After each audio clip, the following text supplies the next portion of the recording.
Australia just told the most powerful military on Earth to find its own minerals, not diplomatically, not with caveats, with a formal position that signals something far more consequential than a bilateral trade disagreement.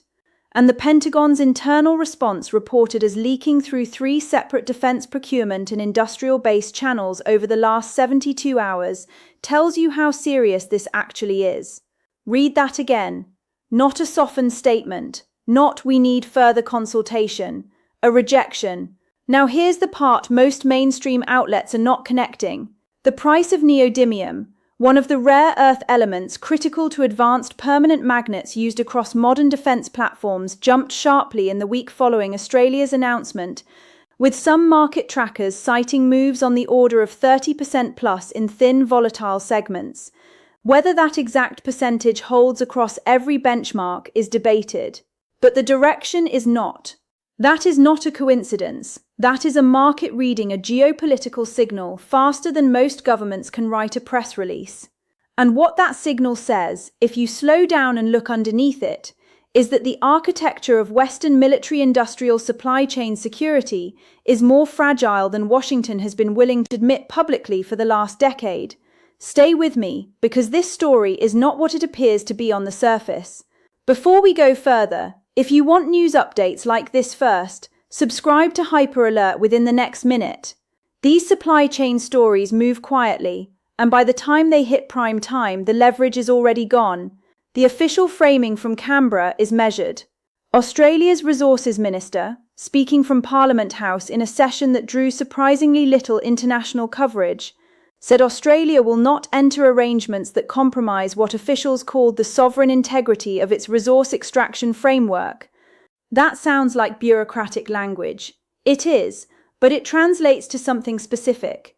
Washington reportedly sought preferential, near-exclusive access to Australian rare earth supply under terms that would have effectively subordinated Australian regulatory discretion to Pentagon supply chain requirements and timelines. And Australia said no. The deposits at the centre of the discussion are not minor. Western Australia's rare earth corridors and Northern Territory prospects include ore bodies that Australian geological assessments have repeatedly described as strategically significant, especially for heavy rare earths, the class that includes dysprosium and terbium, which are prized because they stabilize high-performance magnets under extreme heat. Exactly the kind of heat you get in jet engines, missile actuators, and high-power radar arrays.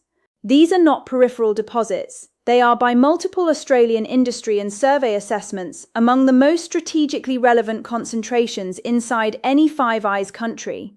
Washington knew what it was asking for. Canberra knew what it would cost to say yes.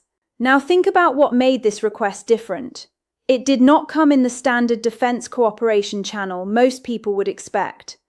AWESMIN, the annual Australia-US ministerial consultations that have governed high-level defense coordination for decades. Instead, according to reporting and informed sourcing in Australian policy circles, it was wrapped inside a parallel channel, embedded in a broader economic pressure package tied to trade and tariff, negotiations under an administration that has returned to aggressive bilateral leverage tactics. That framing is deliberate. By pushing the minerals demand inside trade talks rather than inside treaty and defense talks, Washington could avoid triggering Australia's more sensitive domestic sovereignty and parliamentary review mechanisms. Canberra noticed. Now here's where the numbers tell the story that the diplomatic language is designed to obscure. The United States still sources a dominant share of processed rare earth inputs from China, especially at the refining and separation stage. And despite years of policy urgency, that dependency has not shifted as dramatically as political messaging suggests. Washington has invested billions into domestic processing capacity since 2020, but public audits and reviews have repeatedly warned that the operational output is not yet scaled to defense demand, especially for heavy rare earth separation. And that gap is the reason Australia received a demand rather than a polite request. Mountain Pass in California, often cited as the cornerstone of US rare earth revival, has historically been weighted toward light rare earths and has relied on overseas processing pathways for portions of its chain at various times.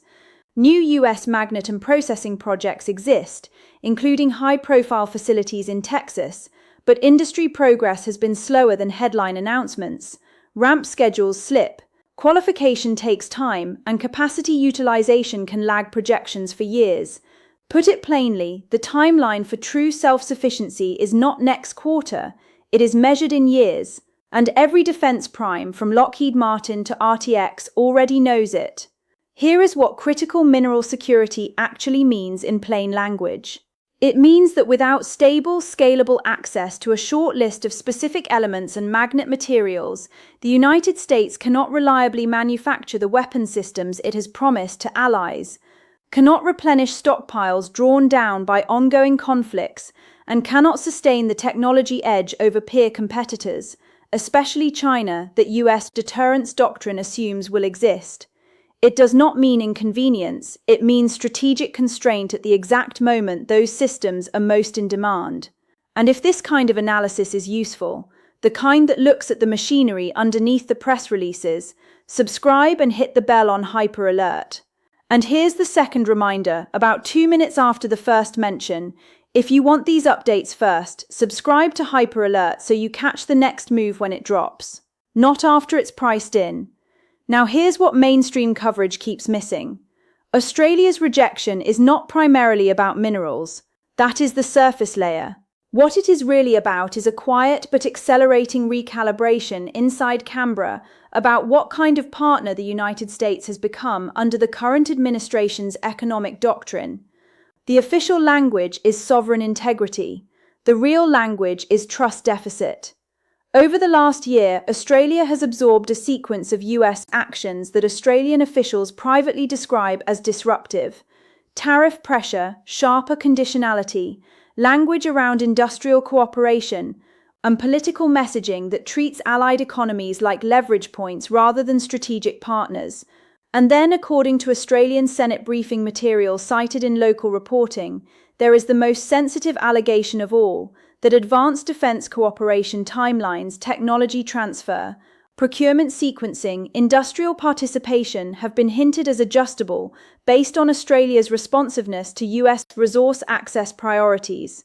That is economic leverage applied to a defense relationship. And the people in Canberra who understand history know what that pattern looks like. So when Australia says it will not compromise sovereign integrity of extraction frameworks, the deeper question hiding in that language is this: has the United States shifted from treating Five Eyes partners as sovereign allies to treating them as resource-rich dependencies that can be managed under conditionality and pressure? That is not a conspiracy theory. It is a structural observation based on sequencing, what is being asked, how it is being asked, and what leverage is implied. Now notice what the US State Department did in the 48 hours after Australia's announcement. Very little. In some windows, nothing publicly at all. No major briefing, no rapid reassurance, no visible de-escalation language. That silence is its own signal. It usually means one of two things. Either Washington was caught off guard by the firmness of Canberra's position and is recalculating, or contingency planning has moved into channels that do not involve public diplomacy. Neither interpretation is reassuring. Now connect this to the larger system. What's happening between Washington and Canberra is not a one-off friction point. It is the most visible eruption of a tectonic shift in the global critical minerals economy. China does not merely mine rare earths. China dominates what matters most: processing, chemical separation, refining, metallurgical steps, magnet manufacturing capacity. The choke point is not the hole in the ground.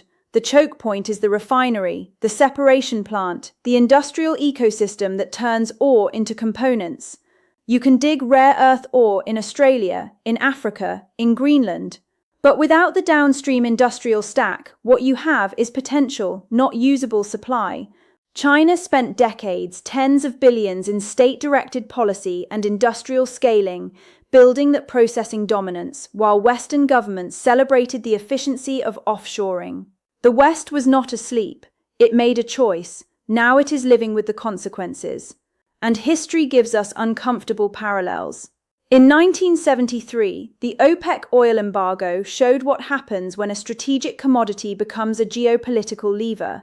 Prices explode, supply chains seize, politics reorganize, and the shock rewrites doctrine for decades.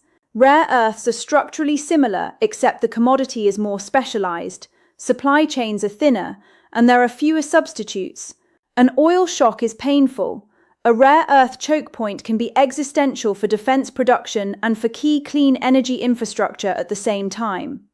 Now zoom out to household life, because this is not only about missiles and jets. The electric vehicle motor uses permanent magnets that rely on rare earth inputs. Wind turbines use large volumes of rare earth magnets depending on design. Consumer electronics, medical imaging equipment, industrial motors, rare earths are embedded in the physical infrastructure of modern life. Most people never think about neodymium or dysprosium. They don't have to until a supply interruption hits. Then awareness arrives fast, and the cost of awareness is measured in shortages and price spikes. If dysprosium prices move sharply over a short window, EV costs can rise, wind projects get delayed, hospitals pay more for equipment servicing, and the defense sector competes against civilian demand for a constrained pool of refined material. That is how geopolitics becomes kitchen table economics. And there's a human geography to this too. In remote parts of Western Australia, communities tied to exploration and extraction live inside these decisions without any seat at the table. Billions in planned investment can accelerate, freeze, or get restructured, depending on whether a project becomes a sovereign Australian development priority or a strategic supply node under someone else's industrial requirements. Meanwhile, inside Pentagon corridors, the conversation is about procurement timelines, stockpile buffers, qualification schedules, and ally reliability scoring.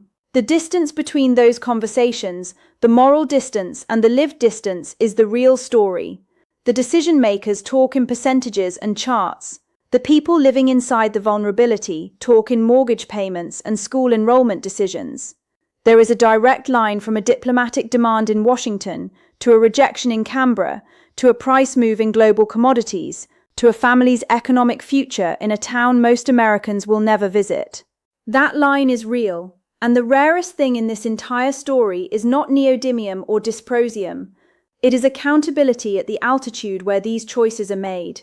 So where does this leave us? Australia has drawn a line it cannot easily erase without domestic political consequences. Washington has pushed for terms it cannot publicly abandon without signalling weakness to other resource partners, now watching closely. And those partners are not hypothetical. Canada has its own critical minerals leverage points. Greenland sits at the intersection of minerals and great power signaling. Southeast Asian producers watch how pressure tactics are used, because if it works on Australia, it will be tried elsewhere. If it fails on Australia, it changes the playbook. Meanwhile, the US processing gap is still there. US magnet capacity is still ramping. Heavy rare earth separation remains a bottleneck. And China, watching with the patience of a player who knows it holds decisive pieces, has not needed to do much publicly at all. China's silence is a move. It doesn't need to speak. The market is speaking for it. So here is the question that keeps resurfacing. If the United States cannot secure preferential rare earth access from one of its closest cultural and military allies, an ally that shares intelligence, legal traditions, and democratic institutions, what partner is going to say yes to terms Australia just rejected?